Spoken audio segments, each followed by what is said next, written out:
Imagine stepping into a modern grocery store and walking straight to the produce aisle. You pick up a piece of fruit, bright yellow, perfectly curved, costing less than a bottle of water. It is the most consumed fruit on the planet, an ordinary staple of the human diet. But what if I told you that this exact piece of fruit is responsible for the collapse of 3 sovereign governments, the deaths of over 100,000 people, and the creation of a secret corporate mercenary army that operated entirely outside international law? Long before tech giants controlled our personal data or oil conglomerates dictated foreign policy, a single corporate boardroom held the power to redraw the map of the world.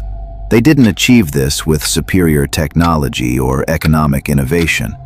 They did it by inventing a terrifying new blueprint for global corporate dominance. But the real story is far more shocking than simple corporate greed. It is a story hidden behind a glossy yellow skin, a story of how a fruit company literally rewrote human history. To understand how a banana could weaponize an entire hemisphere, we have to look at a time when the fruit was completely unknown to the Western world. In the late 19th century, a banana was an exotic luxury, so rare that people in New York would pay the equivalent of $20 just to taste a single slice. It was delicate, highly perishable, and almost impossible to transport across oceans before rotting into a black mush. But one man looked at this logistical nightmare and saw an opportunity to build an empire. His name was Sam Zemurray, a penniless immigrant who started out buying overripe bananas from cargo ships and selling them from train tracks. Zemurray realized that if you could control the speed of transportation, you could control the market. But he quickly ran into a massive problem. The land needed to grow these plantations at a massive scale wasn't in America. It was in the fertile, rain-soaked valleys of Central America, specifically Honduras. The initial setup seemed simple enough. Buy the land, plant the crops, ship the fruit. But this was where the story took a dangerous turn. Zemurray and his rival megacorporation, the United Fruit Company, didn't just want to buy land. They wanted to eliminate every single cost that could threaten their profit margins. That meant zero taxes, free infrastructure, and total control over the local workforce. The government of Honduras, heavily indebted to British banks, refused to grant these absurd concessions. They couldn't just give away their country's sovereignty for free. If you were an ambitious corporate executive facing a national government that said no to your profits, what would you do? Most would negotiate or look elsewhere. But United Fruit and Sam Zemurray operated by a different set of rules. They realized it was vastly cheaper to change the government than to change their business model. In the dead of night in 1911, Sam Zemurray did something completely unprecedented in the history of global commerce. He personally purchased a surplus Navy warship, packed it with high-powered automatic weapons, and hired a crew of heavily armed mercenaries, including the most notorious hitman in America, Lee Christmas. This corporate navy sailed straight toward the coast of Honduras with a simple, terrifying mission. They were going to overthrow the president of a sovereign nation to save a few cents on a bunch of bananas. But what happened next changed everything. The coup was a staggering success. Within weeks, the rightful president was ousted, and a puppet leader, hand-picked by the fruit company, was installed in the capital. The very first decree of the new government was to wipe out every single tax the fruit company owed, granting them millions of acres of prime land for absolutely nothing. But this was only the beginning. With Honduras successfully converted into the world's very first corporate puppet state, the term Banana Republic was officially born. The United Fruit Company grew into a multi-headed leviathan, controlling thousands of miles of telegraph lines, every single railroad in Central America, and the entire postal service. They became known to the local population as El Pulpo, the octopus, because their suffocating tentacles reached into every single home, boardroom, and government office. They owned the houses the workers slept in, the stores where they bought their food, and the private police forces that monitored their behavior. It was a flawless system of absolute corporate feudalism. If a worker complained about the 12-hour shifts, the stagnant wages, or the lack of medical care, they didn't just lose their job, they disappeared.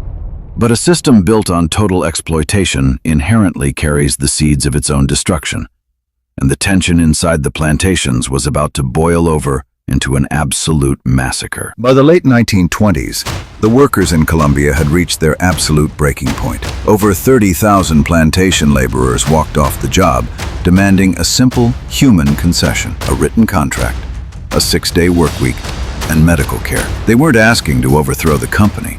They just wanted to be treated as human beings. But to the executives sitting in Boston, this strike wasn't just a labor dispute. It was an existential threat to their global supply chain. If they gave in to the workers in Colombia, the workers in Guatemala, Honduras, and Costa Rica would be next. The corporate hierarchy panicked. They immediately pressured the United States government, claiming that the striking workers were radical communist subversives attempting a violent revolution. But did a group of impoverished fruit pickers really pose a threat to global security? Or was it just a convenient lie to protect the corporate bottom line? And this is where the story takes a dark, irreversible turn. Under intense pressure from United Fruit, the Colombian government deployed its army to the plantation town of Ciénaga. On a suffocating December morning, thousands of workers, along with their wives and children, gathered in the town square after Sunday Mass, expecting to hear a message from the governor. Instead, they found themselves surrounded by soldiers, stationed on the rooftops with heavy machine guns. A military officer stepped forward and gave the crowd exactly 5 minutes to disperse. The families, believing the army would never open fire on unarmed citizens, stood their ground. When the 5 minutes expired, the square erupted into absolute chaos. The soldiers fired indiscriminately into the dense crowd for hours. When the smoke finally cleared, hundreds, by some accounts thousands, of innocent people lay dead. The bodies were quickly loaded onto fruit trains and dumped straight into the ocean, erased as if they had never existed. The company had successfully protected its profits with blood, but the international outrage could not be hidden forever. Over the next 2 decades, a deep, burning resentment grew across Central and South America. People began to realize that their countries weren't being run by their elected leaders, but by foreign businessmen who valued a pristine crop of fruit over human life. This massive undercurrent of anger finally found a voice in 1950 in the country of Guatemala. A charismatic young leader named Jacobo Arbenz was elected president in a landslide victory. Arbenz looked at his country and saw a devastating contradiction. More than 70% of the population was starving and landless, while a single foreign corporation, United Fruit, owned over 500,000 acres of fertile soil that they weren't even using. They were deliberately keeping the land empty to prevent any competition from rising. President Arbenz decided to implement a bold new policy called Decree 900. The plan was simple and completely legal under international law. The Guatemalan government would buy back the unused, uncultivated land from United Fruit and redistribute it to hundreds of thousands of impoverished peasant families so they could finally feed themselves. The government didn't just confiscate the land. They offered to pay United Fruit the exact value of the property. But how do you determine the value of 500,000 acres of land? You look at the company's tax returns. For years, United Fruit had been systematically underreporting the value of their land to the Guatemalan government to avoid paying taxes, claiming it was worth next to nothing. So, Arbenz offered them exactly what they had claimed the land was worth on their tax forms. But the executive boardroom in Boston was furious. They were caught in their own trap of financial deception. If they accepted the payment, they would lose millions of dollars worth of prime real estate. If they argued that the land was worth more, they would have to admit to massive, decades-long tax fraud. The stakes had never been higher. United Fruit was facing a popular, democratic movement that could spark a chain reaction across the entire developing world, showing other nations that they too could reclaim their stolen resources. But how does a private fruit company defeat a democratically elected president who has the overwhelming support of his entire military and population? You don't fight them in the fields. You fight them in the shadows of Washington, D.C. But the real mystery is how a private corporation managed to convince the most powerful military on Earth to launch a secret war for a banana. It turns out the connection between the United Fruit Company and the highest levels of the United States government wasn't just close. They were practically the exact same people. The Secretary of State, John Foster Dulles, was a former high-ranking lawyer for United Fruit who had personally drafted the company's exploitative contracts in Central America. His brother, Alan Dulles, was the director of the Central Intelligence Agency, and he happened to be a major shareholder in United Fruit. The Assistant Secretary of State for Inter-American Affairs was married to the head of United Fruit's Public Relations Department. The corporate boardroom didn't need to lobby the government. They were the government. With the levers of American power firmly in their hands, United Fruit launched one of the most sophisticated, deceptive propaganda campaigns in modern history.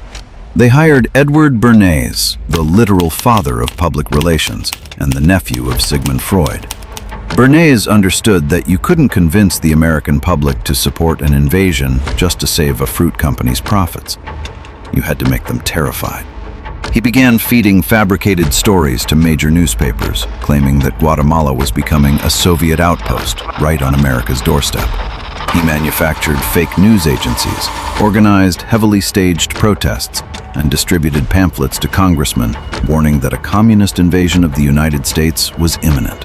It was a masterclass in mass psychological engineering, but it was all a smokescreen for what was coming next. In 1954, President Dwight D. Eisenhower officially authorized a top-secret CIA operation codenamed Operation PBSuccess. The goal was simple: the total elimination of the democratic government of Guatemala. The CIA didn't use an open military invasion. Instead, they built a psychological warfare machine. They set up a pirate radio station inside the country that broadcasted fake news reports claiming that a massive, unstoppable rebel army was marching toward the capital. They hired American pilots to fly unmarked warplanes over Guatemala City, dropping bombs and psychological leaflets to induce mass panic among the civilian population. The regular Guatemalan army, completely deceived by the psychological warfare and terrified of a full-scale U.S. military intervention, refused to fight. President Arbenz, realizing he had been completely isolated and betrayed by his own military commanders, stood before a microphone in the National Palace and delivered a heartbreaking resignation speech, stating that he was stepping down to save his people from a bloody slaughter. He was forced into exile, and the CIA immediately installed a brutal military dictator, Carlos Castillo Armas, to take his place. The very first action of this new US-backed dictator was to abolish the land reform laws, return every single acre to the United Fruit Company, and strip the voting rights of over half the population. But the consequences of this boardroom coup were far more catastrophic than anyone could have predicted. The overthrow of democracy didn't bring stability or prosperity to Guatemala. Instead, it plunged the nation into a horrific 36-year-long civil war. The military dictatorships that followed used the tactics pioneered by United Fruit to systematically terrorize their own population. Entire indigenous villages were completely wiped off the map.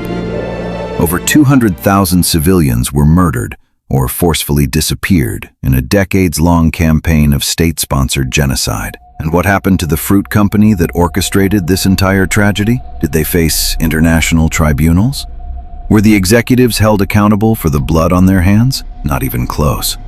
They simply rebranded, changing their name to Chiquita Brands International, and continued selling the exact same bananas to unsuspecting consumers all over the world. But the final, most staggering revelation of this entire dark history isn't just the political instability or the lives lost. It is the chilling realization of how this corporate legacy completely transformed the world we live in today.